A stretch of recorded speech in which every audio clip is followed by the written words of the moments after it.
শিক্ষক মোদের প্রাণের গুরু, আদর্শেরই প্রতীক। তার দেখানো পথে হাঁটে ছাত্র ছাত্রী পথিক। শিক্ষক জ্বালান মনির প্রদীপ প্রতিভা বিকাশে, শিক্ষক ছড়ান জ্ঞানের আলো অশিক্ষার আকাশে। শিক্ষক হলেন আলোর পথের সত্য নির্ভীক যাত্রী, অনুসরণে পথ চলে সকল ছাত্র ছাত্রী।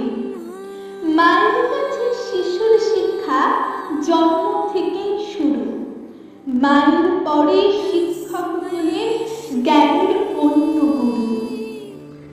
একটা জাতির জন্য মঙ্গল আদর্শবান শিক্ষক, একজন শিক্ষক হন যে জাতির প্রতিভারই রক্ষক।